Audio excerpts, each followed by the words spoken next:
I was standing in my backyard, admiring the empty lot where my greenhouse used to be when my lawyer called to tell me we had just won $150,000 from the Willow Creek Homeowners Association. And honestly, even that number felt too small for what those people had put me through. My name is Vincent Torres, and 6 months ago I moved into what I thought was going to be my dream home in Scottsdale, Arizona. The house itself was beautiful, a Spanish-style ranch with terracotta tiles and wide windows that let in the desert sun. But the real selling point for me was the massive backyard. See, I had spent the last decade working as a software engineer in San Francisco, pulling 80-hour weeks and barely seeing daylight.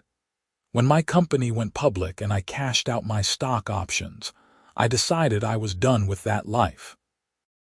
I wanted something different, something real. I wanted to grow things. The greenhouse was going to be my sanctuary. I had it all planned out before I even closed on the house.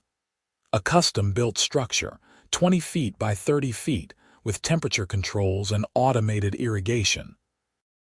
I was going to grow heirloom tomatoes, exotic peppers, maybe even try my hand at orchids.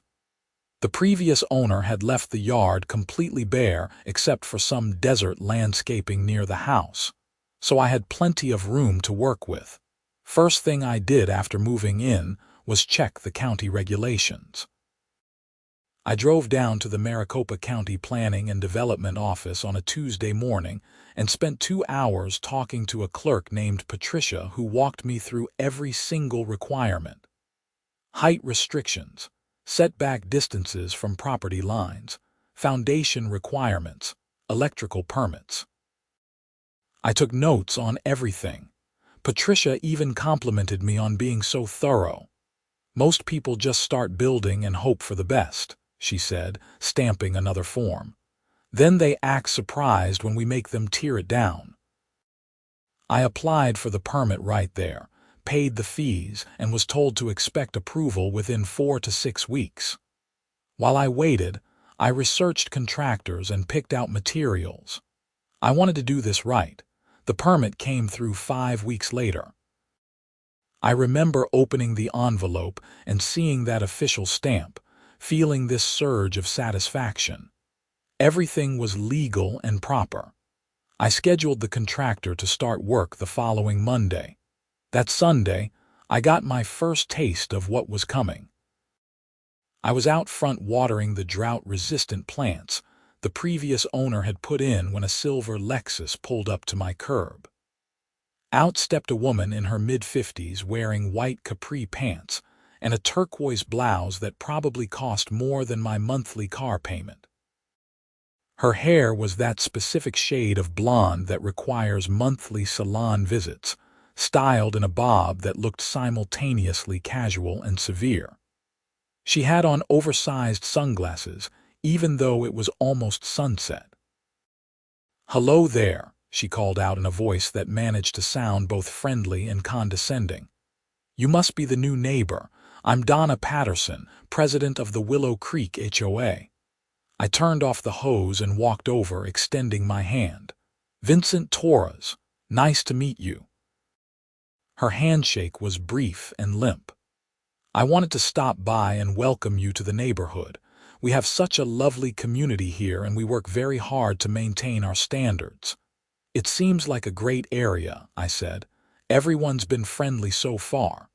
"Oh, we pride ourselves on that." She smiled, but it did not reach her eyes. "I also wanted to mention that I noticed some construction materials being delivered to your property yesterday. Large glass panels, if I'm not mistaken." I nodded. "Yeah, I'm building a greenhouse in the backyard. The contractor starts tomorrow." Her smile froze. "A greenhouse, that's right. I've got all the permits from the county. Everything's up to code." "I see." She took off her sunglasses, and I could see her eyes were a pale blue, cold as ice. "And did you submit an application to the HOA Architectural Review Committee?" I blinked. "The what?" "The Architectural Review Committee. It's in your CC and Articles, the covenants, conditions, and restrictions. Any exterior structure requires HOA approval before construction can begin. That includes greenhouses. I felt a flutter of unease in my stomach. I wasn't aware of that. The real estate agent never mentioned it. Well, ignorance isn't really an excuse, is it? Donna said, her voice sharpening. The CC and Articles are legally binding documents that you agreed to when you purchased the property. I suggest you review them carefully. In the meantime, I strongly advise you not to begin construction until you've received proper approval from the committee. But I've already got the county permit, I said. And the contractor's scheduled to start tomorrow. His calendar's booked out for months. County permits have nothing to do with HOA regulations, she said crisply. We maintain separate standards for our community. Aesthetic standards. We can't just have people building whatever they want. It affects everyone's property values. It's a greenhouse, I said, trying to keep my voice calm. In my backyard. You won't even be able to see it from the street. That's for the committee to decide, not you.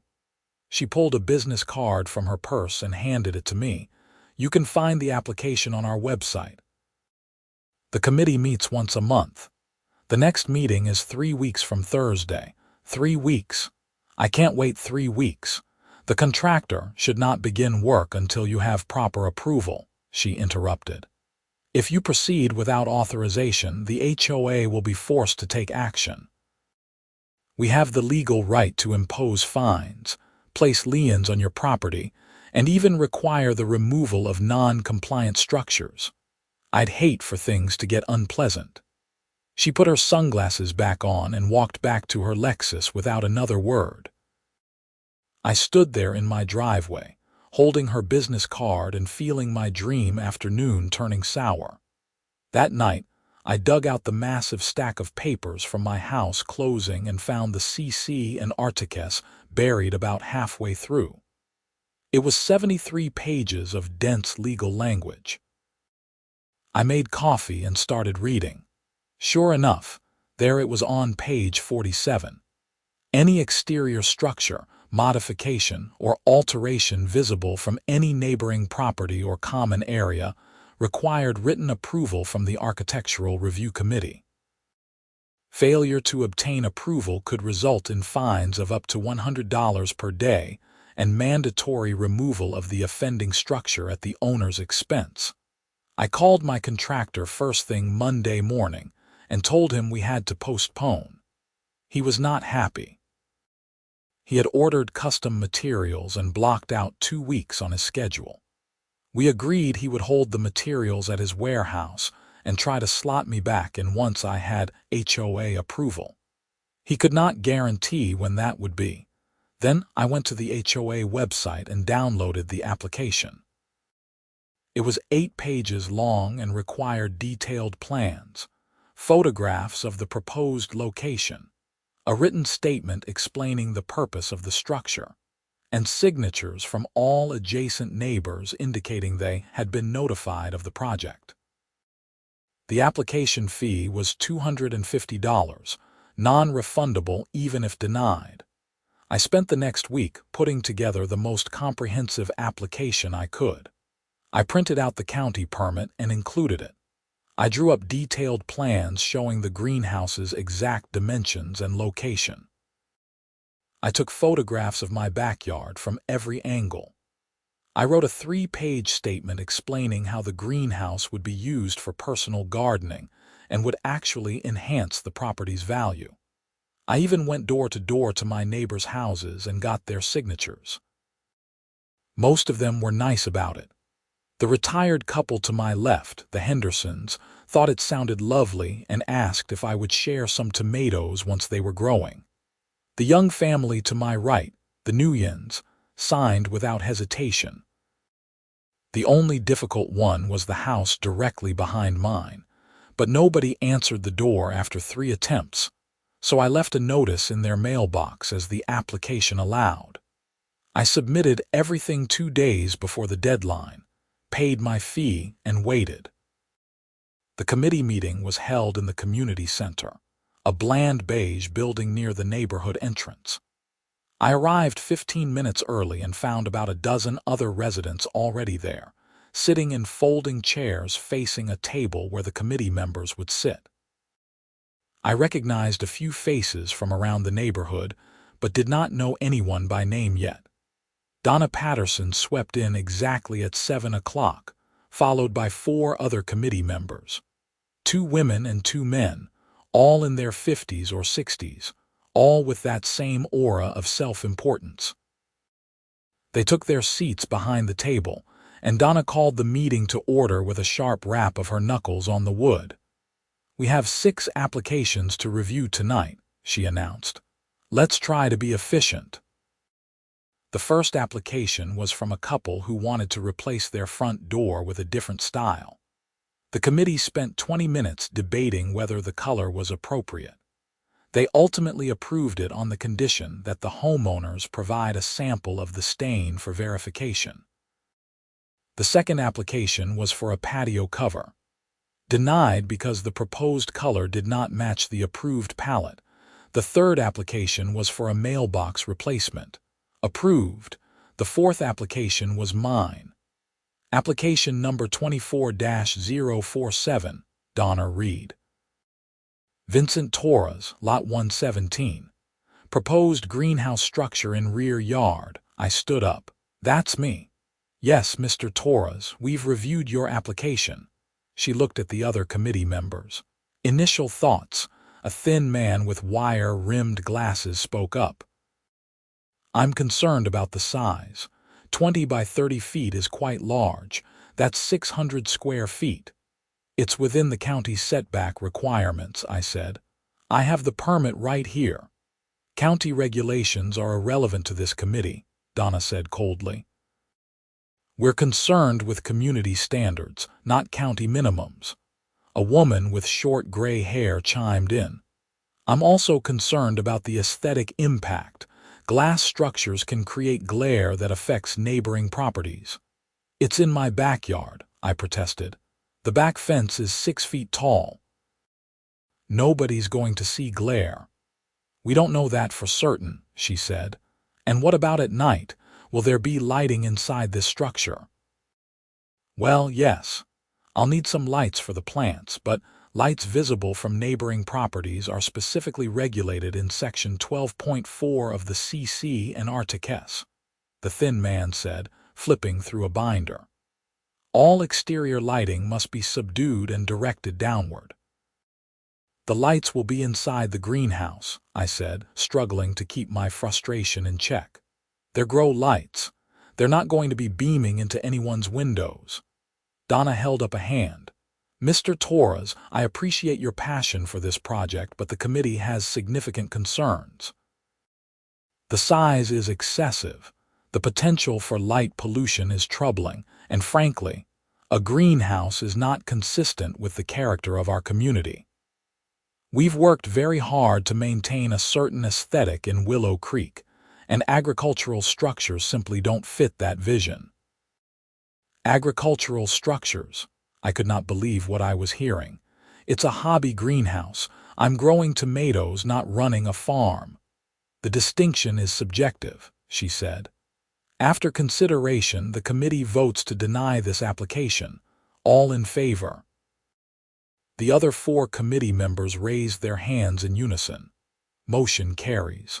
Application denied. "Next item, wait," I said. "What are my options here? Can I appeal? Can I submit a revised application?" Donna sighed as if I was a tiresome child. "You may submit a new application at any time, with appropriate modifications to address the committee's concerns. There will be another $250 fee, and the next available meeting is 4 weeks from today." 4 weeks? The last meeting was 3 weeks ago.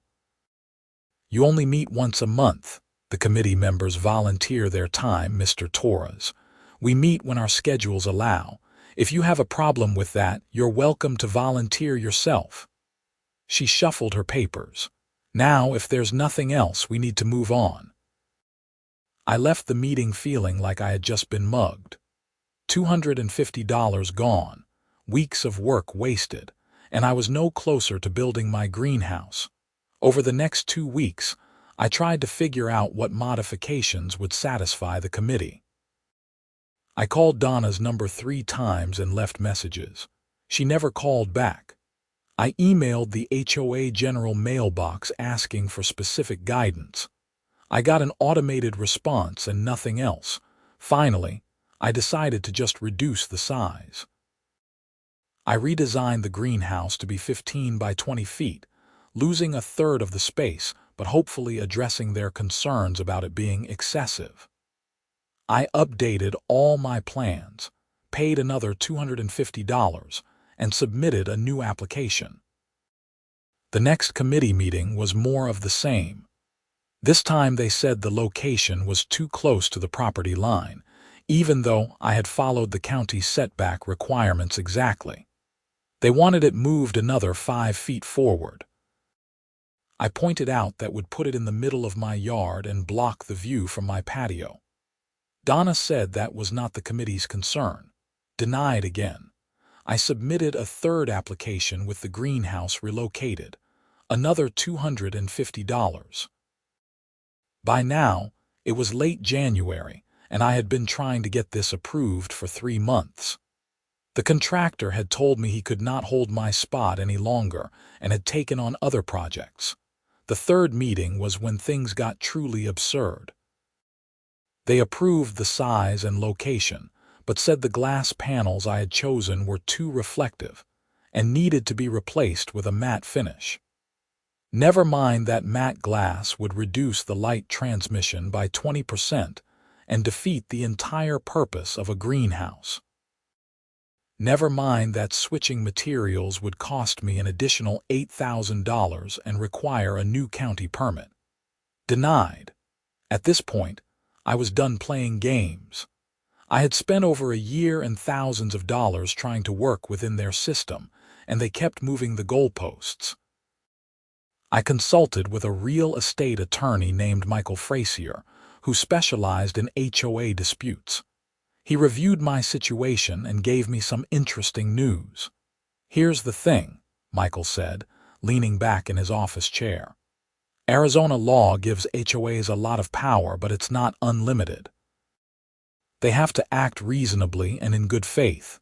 If you can show they're being arbitrary or discriminatory, you might have grounds to challenge them." "How would I prove that?" I asked. "Do your neighbors have any structures in their yards?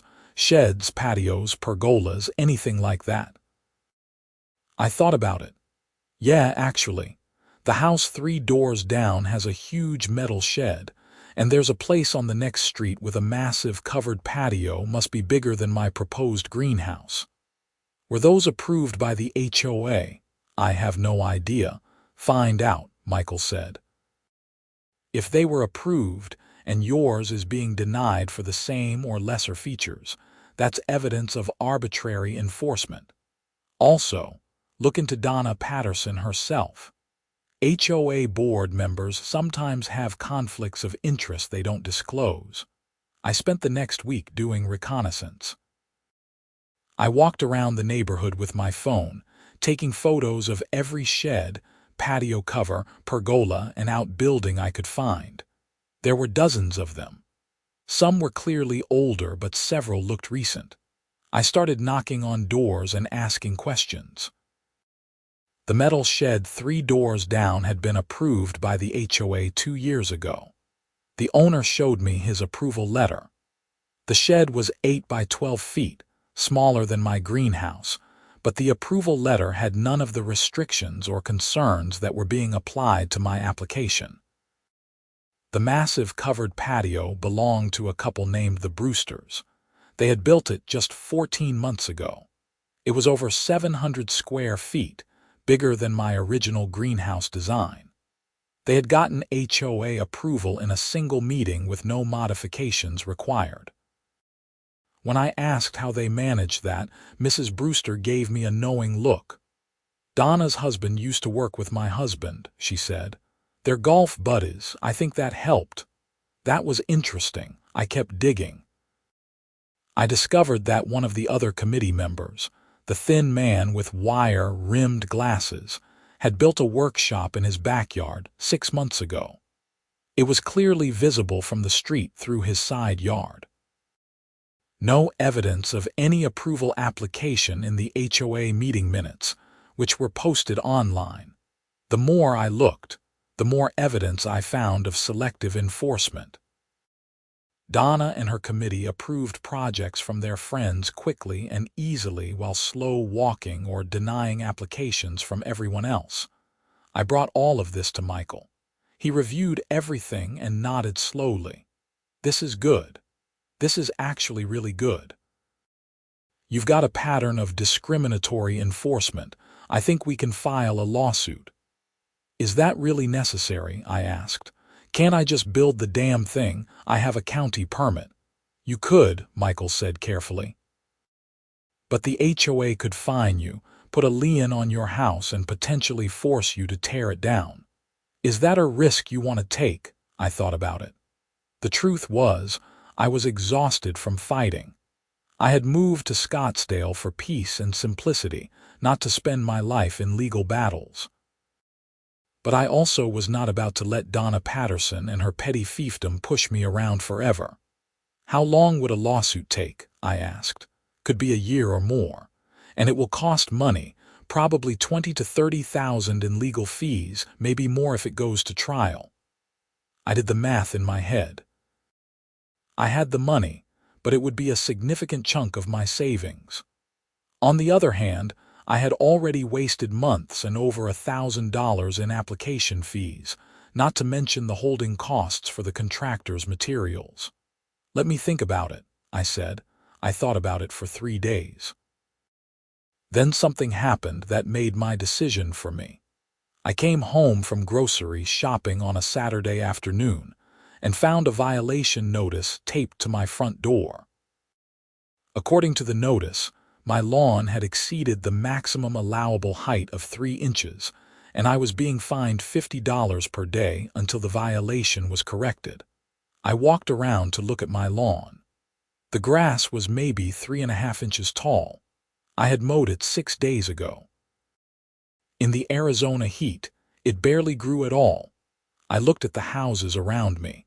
At least 5 of them had grass that was clearly longer than mine, but none of them had violation notices. That was it. That was the moment I decided Donna Patterson had picked the wrong person to harass. I called Michael that afternoon and told him to file the lawsuit. We were going after the HOA for discriminatory enforcement, harassment, and violation of my rights under Arizona HOA law. We would seek an injunction allowing me to build my greenhouse immediately and damages for the time and money I had wasted. Michael drafted the complaint, and we filed it the following week. The HOA had to be formally served with the lawsuit, which happened at their next committee meeting. According to Michael's process server, Donna's face went purple when she read the papers. 2 days later, I got a letter from the HOA's attorney. It was full of legal bluster about how my claims were frivolous and how I had violated the CC and Articus.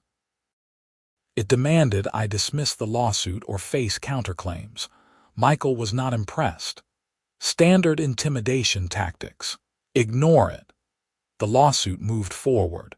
We were scheduled for a preliminary hearing in May where we would argue for the injunction. In the meantime, I was forbidden from starting construction, but at least the daily lawn fine stopped. Even Donna was not dumb enough to keep that up while we were in litigation. March came and went. April arrived. The preliminary hearing was scheduled for May 15th. Michael was confident we had a strong case for the injunction. Then, on May 3rd, I came home from a morning at the gym and found my backyard gate standing open. I never left that gate open. Never. I walked around to the back and stopped dead. The greenhouse was gone, not just gone, demolished. The materials I had stored in my garage, covered with tarps, had been dragged out to the yard. The glass panels were shattered. The aluminum framing was bent and twisted. The whole thing looked like it had been attacked with sledgehammers. For a long moment, I just stood there, unable to process what I was seeing. Then the shock gave way to fury. I pulled out my phone and started taking pictures. Then I called the police. 2 officers from the Scottsdale Police Department showed up within 20 minutes. I showed them the destruction and explained the situation with the HOA. "So you think the HOA did this?" the older officer asked, a stocky man named Rodriguez. "Who else would it be?" I said. "We're in the middle of a lawsuit. This is clearly retaliation." "Did you have this greenhouse built without permits?" "I have the county permit right here," I said, pulling up the PDF on my phone. "I just hadn't started construction yet because of the HOA dispute." "But these materials were on your property." "In my garage, yes." "Someone broke into my garage and destroyed them." Rodriguez looked at his partner, a younger woman named Chen. "You see any signs of forced entry on the garage?" I walked over and looked. The side door to the garage was unlocked, but there was no damage to the lock or frame. "I always keep this locked," I said. "Any security cameras?" Chen asked. I shook my head. I had been meaning to install some but had not gotten around to it. "Here's the problem," Rodriguez said. "Without evidence of who did this, there's not much we can do. It could be the HOA like you think, or it could be random vandalism, or it could even be a disgruntled contractor or neighbor. Do you have any enemies in the area?" "Just the HOA president," I said bitterly. Rodriguez sighed. "We'll file a report, and you can give your insurance company the case number. But without witnesses or camera footage, I doubt we'll be able to make an arrest." They took down all the information and left. I stood in my backyard looking at thousands of dollars worth of destroyed materials and felt completely defeated. Then I got angry. I called Michael immediately. "They destroyed the greenhouse materials. The HOA, it has to be them." "Slow down," Michael said. "Tell me exactly what happened." I explained everything. Michael was quiet for a moment. "Did the police find any evidence pointing to the HOA?" "No, but who else would do this?" "Vincent, I believe you. But we need to be careful here. If we accuse the HOA of vandalism without proof, they could turn it around on us." "Let me do some digging." Michael filed an emergency motion with the court requesting access to the HOA's records, including any meeting minutes, emails, or communications about my property. The judge granted limited discovery. What we found was damning. There was an email chain between Donna Patterson and another committee member dated 2 days before the destruction. The subject line was "Torres problem." In the emails, they discussed taking action and making it clear that violations will not be tolerated. Donna had written, "He wants to build without approval. Let's show him what happens." But there was nothing explicitly stating they were going to destroy my property. The language was vague enough that they could claim they meant imposing fines or other official sanctions. Michael showed the emails to the police, but Rodriguez said it still was not enough for criminal charges. "It's suggestive, but not proof. Any decent lawyer would argue that's just them discussing legal options." I was furious, but Michael counseled patience. "We're going to use this in court. Even if it's not enough for criminal charges, it's plenty for a civil case. This shows malice and intent to harm you." The preliminary hearing was postponed due to the vandalism incident. The judge wanted to wait until we had more information. That bought us time to expand our discovery. Michael subpoenaed the HOA's financial records. What we found there was even more interesting. Donna Patterson had been using HOA funds to pay for personal expenses. Dinners at expensive restaurants, charges to spa services, even a weekend trip to San Diego, all paid for with the HOA credit card. She had been embezzling, small amounts at a time, but it added up to over $15,000 over the past 2 years. "This changes everything," Michael said. "She's not just a petty tyrant, she's a criminal.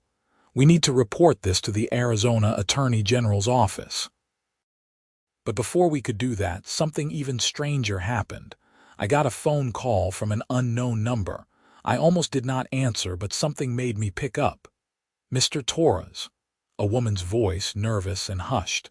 "Yes, my name is Rachel Simmons. I'm on the HOA board, the secretary. I need to talk to you about what happened to your greenhouse materials." My pulse quickened. "I'm listening." "Not on the phone. Can you meet me somewhere? Somewhere not in the neighborhood." We agreed to meet at a coffee shop in downtown Scottsdale the next morning. Rachel turned out to be one of the women who had been sitting at the committee table during my hearings, the one with short gray hair. She looked exhausted and scared. "I want to start by saying I had nothing to do with the destruction of your property," she said immediately. "I didn't know it was going to happen. But you know who did it," she nodded miserably. "Donna organized it. She called her son and 2 of his friends. They went to your house when you were out and destroyed everything." "How did they get into my garage?" "Donna has a master key. All HOA board members do. It's supposed to be for emergencies only, but Donna has been using hers for years to enter properties when owners are out, usually just to check for violations." "That's completely illegal," I said. "I know. I've told her that, but Donna does not listen to anyone. She runs the HOA like it's her personal kingdom." Rachel wrapped her hands around her coffee cup. "I'm telling you this because I'm done. I can't be part of this anymore. Donna has been stealing money, abusing her power, and now this. I've kept quiet for too long because I was afraid of what she would do to my family. She threatened to fine us into foreclosure when my husband wanted to vote against one of her proposals. Why are you coming forward now?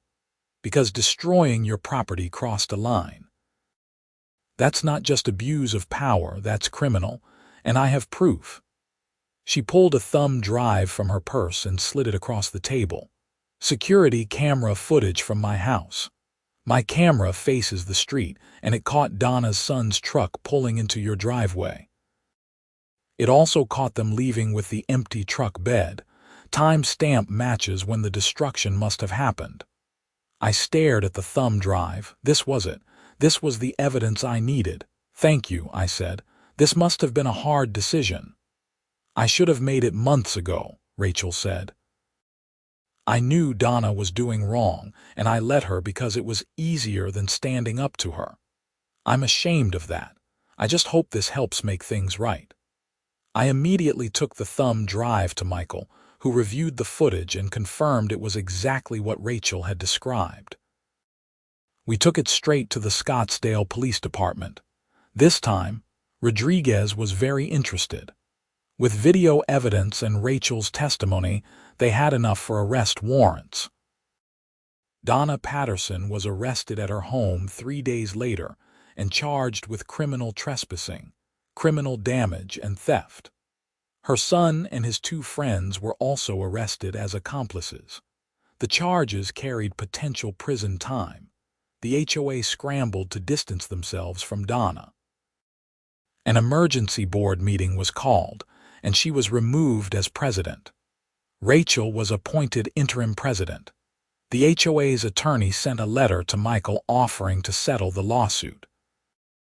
They offered to pay for all the destroyed materials, reimburse my application fees, and grant immediate approval for my greenhouse with no restrictions beyond county requirements. They also offered $25,000 for my pain and suffering. Michael said we should ask for more. "They vandalized your property on the orders of their president. They embezzled funds. They violated your rights for months. $25,000 is insulting." We countered with $150,000 plus all costs and fees. After some back and forth, they agreed. The HOA's insurance policy covered most of it. Donna Patterson ended up pleading guilty to reduce charges to avoid prison time. She got 3 years probation, community service, and had to pay full restitution for the embezzled funds. Her son got probation as well. The settlement money came through in July, almost 8 months after this whole nightmare started. I hired a new contractor and finally started building my greenhouse in August. The construction took 3 weeks. I went with the original design, 20 by 30 feet, exactly as I had planned from the beginning. The contractor did beautiful work, custom ventilation, automated drip irrigation, climate control. It was everything I had dreamed of. Rachel stopped by while the construction was happening, bringing homemade lemonade. "I'm glad to see this finally happening," she said. "And I'm sorry for my part in preventing it." "You made it right in the end," I said. "That takes courage." "The HOA is going to be different now," she said. "We've been reviewing all of Donna's decisions and policies. A lot of things are going to change. We're implementing term limits for board positions, requiring financial audits, and creating an appeals process for denied applications. We're also going to be much more reasonable about approvals." "That's good to hear. And I want you to know, if you ever want to run for the board, I think you would be great. We need people who care about fairness and following the rules properly." I laughed. "Thanks, but I think I've had enough of HOA politics for a lifetime," she smiled. "I understand. But the offer stands." The greenhouse was completed in early September. I spent the next few weeks setting it up exactly how I wanted it, building raised beds, installing grow lights, setting up the watering system. I ordered seeds for heirloom tomatoes, bell peppers, Thai chilies, Armenian cucumbers, and a dozen varieties of herbs. By October, I had my first seedlings coming up. Tiny green shoots pushing through the soil, reaching toward the light. I found myself spending hours in the greenhouse every day, tending to the plants, adjusting temperatures, learning what each variety needed. The Hendersons came over to see it once everything was growing. Mrs. Henderson walked through the rows of plants with wonder on her face. "This is just beautiful, Vincent," she said. "You've created something really special here. Thanks. It's been a long road getting here." "We heard about what happened with Donna. That must have been awful." "It was, but it worked out in the end." Mr. Henderson nodded. "Sometimes you have to fight for what's right. Not everyone has the spine for it. We're glad you did." In November, I harvested my first tomatoes. They were Cherokee purples, an heirloom variety with deep dusky rose color and complex flavor. I sliced one up and ate it with just a sprinkle of salt and pepper. It was the best tomato I had ever tasted. I brought some over to the Hendersons as I had promised. I also shared with the Nuyens, who made an incredible curry with the Thai chilies I had grown. I even knocked on the door of the house behind me, the one where nobody had answered during my original neighbor notification attempts. An elderly man answered, and I introduced myself and offered him some vegetables. He was grateful and apologetic that he had not been more welcoming when I first moved in. "I'm usually in Phoenix with my daughter," he explained. "I'm only here a few days a month, but these tomatoes are wonderful. Thank you." The neighborhood felt different now. Maybe it was just my perspective, but people seemed friendlier, more willing to chat when I was out front. The oppressive atmosphere that Donna had created, the constant fear of petty violations and arbitrary fines, had lifted. The new board was running things reasonably and fairly. Applications were being processed quickly and approved unless there were genuine concerns. In December, I was out in the greenhouse transplanting some winter lettuce when my phone rang. It was Michael. "Hey, Vincent, I wanted to check in and see how everything is going." "Great," I said. "The greenhouse is producing like crazy.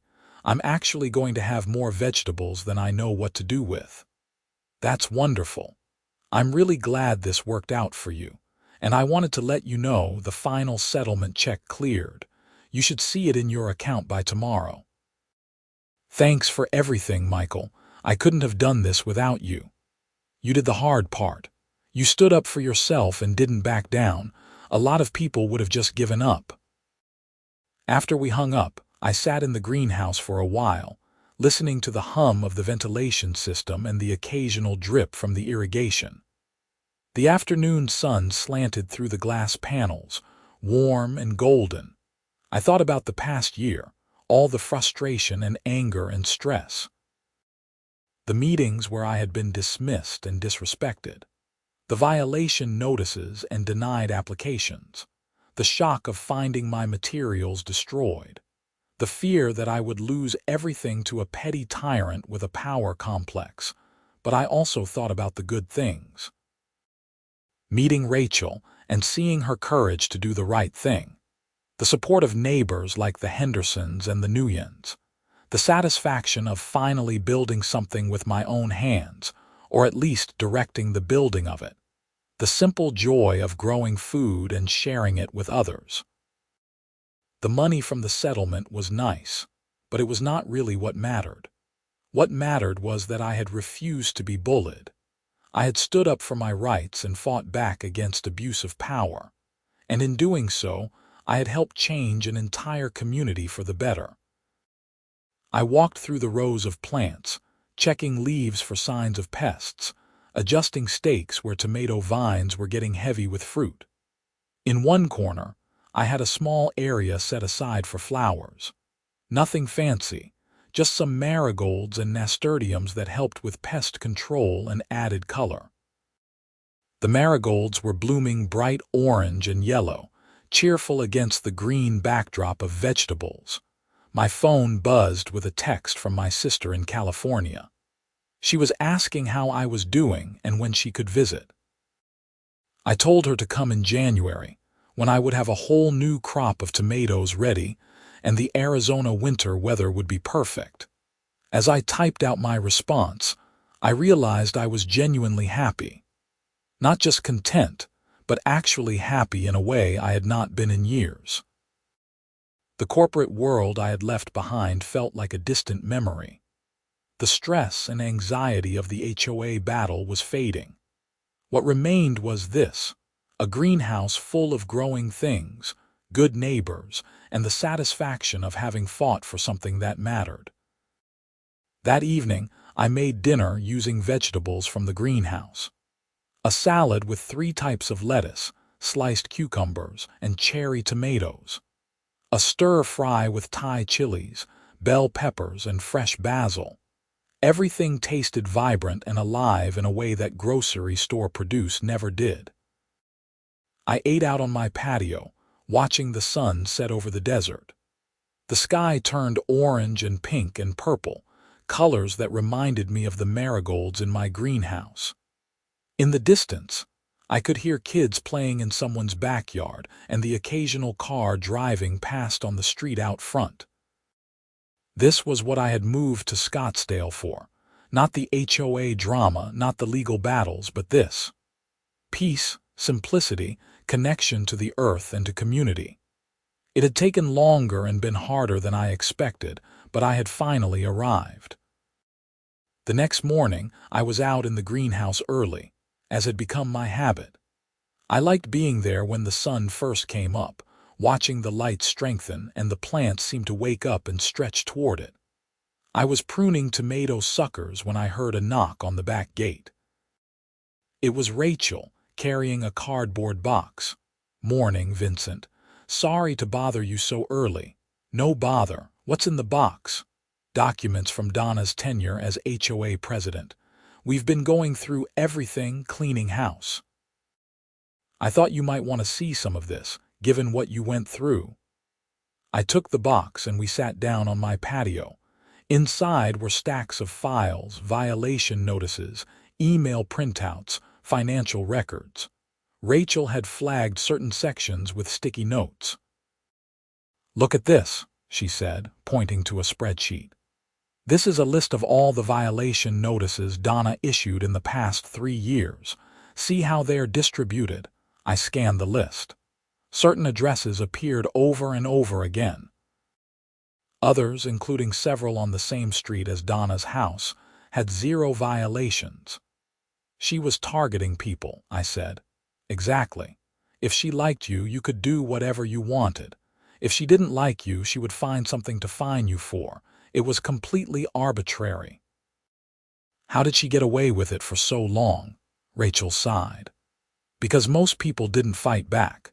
They just paid the fines or fixed whatever she complained about.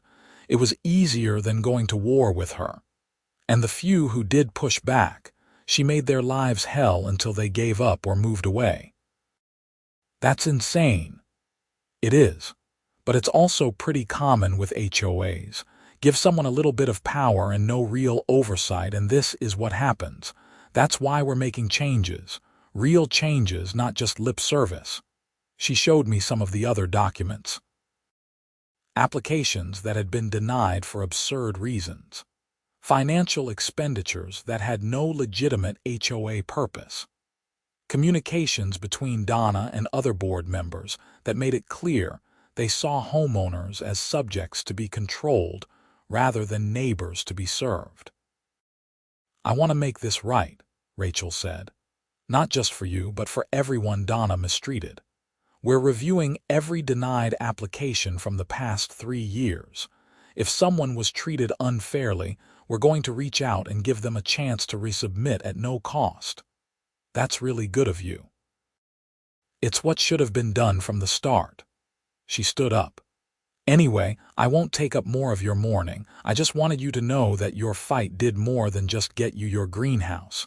It exposed a whole system of abuse and corruption. You should be proud of that. After she left, I sat with the box of documents for a while. I flipped through them, seeing the names of my neighbors, reading the petty complaints and arbitrary denials. It was depressing, but also validating.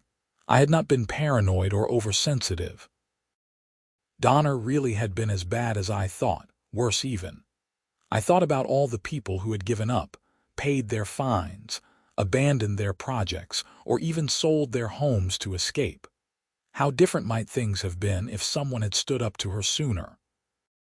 But then, maybe that someone had to be me. Maybe it took someone with the resources, the time, the stubbornness, and the sheer frustration to see it through. Not everyone could have afforded a lawyer like Michael or been willing to endure months of legal battle and stress. I made a decision then. I would document my experience, write it all down and share it. Maybe on a blog, maybe in a community newsletter. Other people needed to know what HOA abuse looked like and how to fight back against it. They needed to know their rights and understand that they did not have to just accept unfair treatment. Over the next few weeks, I spent my evenings writing out the whole story. I included copies of documents where appropriate, with personal information redacted. I explained the legal process, what had worked and what had not. I shared the red flags I had missed at first and the evidence that had ultimately made the difference. I published it on a blog called Fighting HOA Abuse and shared it in some online forums for homeowners. The response was overwhelming. Hundreds of people reached out with their own HOA horror stories. Many were dealing with situations similar to mine and found the information helpful. Several told me they had been inspired to stand up to their own HOA boards. One woman in Nevada said my story gave her the courage to file a complaint against her HOA president who had been embezzling funds just like Donna. She said she had suspected it for months, but was afraid to speak up. After reading what I went through, she decided it was worth the risk. Her HOA president was currently under investigation. A man in Florida said he had been fighting for 2 years to get approval for a solar panel installation. After reading my documentation of selective enforcement, he gathered similar evidence from his own neighborhood and threatened to sue. His HOA approved his application within a week. These stories were gratifying, but they were also sad. How many communities across America were being run by petty tyrants like Donna Patterson? How many homeowners were being bullied, fined, and harassed for no legitimate reason? The more I learned, the more I realized this was a systemic problem. HOAs had been created with good intentions to maintain property values and provide community services. But without proper oversight and accountability, they often became vehicles for abuse. I started researching HOA reform efforts. There were activists and organizations working to change state laws and increase protections for homeowners. I reached out to some of them and shared my story. They asked if I would be willing to testify if reform legislation came up in Arizona. I said yes. In February, I got an email from a state representative named Maria Gonzalez. She had read my blog and wanted to meet. We had coffee in Phoenix, and she asked me detailed questions about my experience. "I've been hearing stories like yours for years," she said. HOA abuse is a real problem, but it's hard to get traction on reform because most people don't understand how bad it can get. Your case is well documented and has a clear resolution. Would you be willing to help me draft legislation? We worked together over the next few months. The proposed law would require HOAs to have transparent financial audits, establish appeal processes for homeowners, limit the ability of HOAs to impose fines without due process, and create penalties for board members who abuse their authority. It was not a perfect bill, and it faced opposition from the Community Associations Institute, a national organization that represented HOAs. They argued that the legislation would hamstring HOAs and prevent them from maintaining community standards. But there were enough stories like mine, enough evidence of abuse, that the bill gained support. Maria was a skilled legislator and built a coalition of both Republicans and Democrats who saw HOA reform as a property rights issue. The bill passed the Arizona House in April and the Senate in May. The governor signed it into law in June. It would take effect the following January, giving HOAs time to adjust their policies. I attended the signing ceremony in Phoenix. It was surreal to see something that had started with my own frustration and anger turn into actual law that would protect thousands of homeowners. Maria gave a speech before the signing and mentioned my case specifically. Vincent Torres refused to be bullied. He stood up for his rights and exposed a system of corruption and abuse. Because of his courage and persistence, we're here today making Arizona a better place for homeowners. This law is for everyone who has been mistreated by their HOA and everyone who will be protected in the future. After the ceremony, several reporters wanted to interview me. I did a few local news segments and a longer interview for a national podcast about property rights. My blog started getting thousands of hits a day. Some people criticized me, saying I was making too big a deal out of a dispute over a greenhouse. One commenter called me entitled and said I just wanted to do whatever I wanted without any rules. But most of the response was positive, especially from people who had lived through similar situations. Through all of this, the greenhouse kept growing. By summer, I had learned which varieties did best in my climate and setup. The Cherokee purple tomatoes were still my favorite, but I also had great success with Japanese eggplants and Armenian cucumbers. The Thai chilies produced so much I started drying them and giving away bags of dried peppers to anyone who wanted them. I had also started experimenting with more exotic plants. I tried growing dragon fruit, which required careful temperature management, but was thriving. I had a small vanilla orchid that probably would not produce beans but was beautiful anyway. I planted passion fruit vines along one wall and they were starting to flower.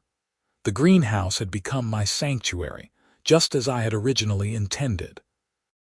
I spent time there every day, not just working but also just sitting and being present. There was something meditative about it, watching plants grow, responding to their needs, participating in the cycle of life in a direct and tangible way. My neighbors had started asking for advice on their own gardens. The Nguyens wanted to grow more Asian vegetables and asked what varieties I recommended. The Hendersons wanted to start a small herb garden and needed help choosing a location. Even the elderly man from behind my property, whose name I had learned was Frank, started stopping by occasionally to see what was new. The neighborhood felt like a real community now, the kind of place I had hoped for when I moved in. People looked out for each other, shared what they grew or made, gathered for impromptu conversations on front lawns or driveways. It was everything an HOA was supposed to foster, but rarely did.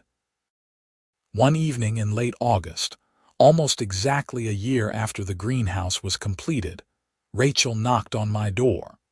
She was no longer interim president. The board had elected a retired architect named David who was fair and practical. But Rachel was still on the board and active in making sure the reform stuck. "I wanted to give you an update," she said when I invited her in. "Remember how I said we were reviewing all of Donna's decisions? Yeah, we finished. We contacted 47 homeowners who had applications denied or modifications required under Donna's tenure. Of those, 38 have resubmitted, and we've approved all but 2. And those 2 we worked with to find solutions, so they're happy with the outcomes. That's amazing. There's more. We also refunded over $8,000 in improper fines, money that was collected for violations that shouldn't have been violations in the first place. The board voted unanimously to do it, even though technically we weren't legally required to. It felt like the right thing to do. Wow, you guys have really turned things around. We're trying, and it's because of what you started. If you hadn't fought back, Donna would still be running this place like her personal kingdom. So thank you, again." After she left, I sat on my couch feeling a deep sense of satisfaction. This was what justice looked like. Not just winning my own case, but creating systemic change that helped others. Making things better for people I would never meet. My phone rang. It was my contractor, the one who had originally been scheduled to build the greenhouse before all the HOA drama started. "Vincent, hey. I wanted to touch base with you about something. I'm working on a project in Temp, big custom greenhouse for a commercial grower. They saw your setup and were really impressed. They want to know if you would consult on the design. There would be a fee, of course." "Consult? I'm not a professional, I just grow vegetables for fun." "Yeah, but you clearly know what you're doing. And you've got that custom climate control setup that's really efficient. They want to pick your brain. What do you say?" I thought about it. Why not? It would be interesting to see a larger operation and share what I had learned. "Sure, I'm happy to help." That consulting job led to another, and then another. I started getting occasional calls from people who wanted help designing residential greenhouses or solving problems with existing setups. It was not a full-time job, just a side thing, but it was satisfying to use what I had learned to help others. I also started volunteering at a community garden in a lower-income neighborhood in Phoenix. They had limited resources, and I could help with things like setting up irrigation systems and choosing varieties that would produce well in the heat. I brought seedlings from my greenhouse and helped teach kids about growing food. One Saturday afternoon at the community garden, a 10-year-old girl named Sophia helped me transplant tomato seedlings. She was careful and focused, listening intently to my instructions about how deep to plant them and how to water gently. "Why do you do this?" she asked me. Come here to help us, I mean. I thought about the question. Because someone helped me once when I needed it, and because growing things is one of the best feelings in the world, I want to share that with as many people as possible. I think I want to have a greenhouse someday, Sophia said. When I have my own house. You should. And if you ever need help building it, you know where to find me. She grinned. Dirt smudged on her cheek and carefully patted soil around the last seedling. Driving home that day, I thought about how much had changed in 2 years. I had moved to Arizona looking for peace and simplicity. Instead, I had found conflict, corruption, and a fight I never wanted. But through that fight, I had discovered purpose. The greenhouse was just the beginning. It was never really about the structure itself, although I loved it and spent hours there every week. It was about standing up for what was right, about refusing to be pushed around by bullies, no matter how much power they claimed to have. About understanding that sometimes you have to fight not just for yourself, but for everyone who comes after you. Donna Patterson had probably thought I would be an easy target, a newcomer to the neighborhood, someone without connections or knowledge of how things worked. She had tried to flex her power and put me in my place. She had picked the wrong person. I did not win just because I had money for a lawyer or because I was stubborn, although both of those things helped. I won because I was willing to document everything, to gather evidence, to follow the process even when it was frustrating. I won because Rachel found the courage to come forward with the truth. I won because the legal system, for all its flaws, still had mechanisms to hold abusers accountable. Not everyone in my situation would have had the resources or support to fight back. That's why the legislative reform was so important.